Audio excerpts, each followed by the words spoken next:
Salamy, ny recette atolotra anareo androany indray zany dia recette tsotra kely no mora kely, omelette. Ny zavatra ilaina amin'izany dia atody nasiako champignon tongolo voatabia dia zava-maitso persil sy ciboulette séché nataoko. Ny zavatra atao voalohany dia manafana menaka dia endasina ny tongolo. Endasina ho masaka tsara. Rehefa kamo anao sakafo dia zavatra vetivety foana nataoko. Mba lazaho amin'ny commentaire hoe inona ny sakafo hoe vetivety ataonareo hoe zavatra tsy dia ela be ao an-dakozia. Dia rehefa vita izay dia arotsaka ny champignon. Dia asiana sira, poivre dia lay en poudre no ampiasaiko teto dia rehefa vita izay rorona tsara dia arotsaka ny voatabia. Voatabia tomate cerise no ampiasaiko teto zaraiko roa fotsiny. Tsy atao masaka be. Dia arotsaka amin'izay ny atody.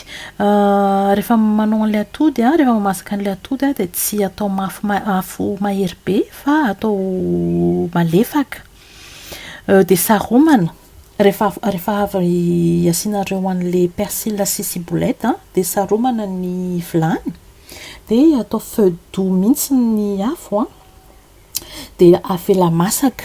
Raha ny tena izy tokony avadika ny ilay omelette fa ny anana avadiko teto dia ho hitanareo amin'ny vidéo eo nanaovako anazy namadihako anazy.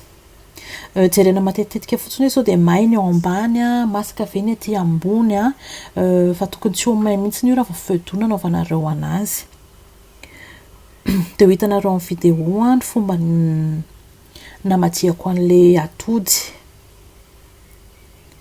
Dia rehefa vita izay dia ny zavatra narosoko miaraka taminy dia vary dia salady masy angamba efa hitanareo matetika amin'ny vidéo nanaovako anazy tsy mila vinaigrette fa tonga dia ilay vinaigre balsamique.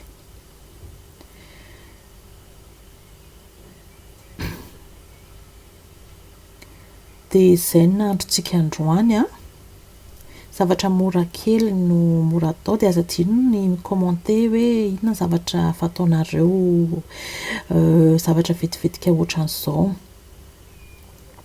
Dia izay indray sakafon-tsika androany mahasotomana daholo mandra-pio.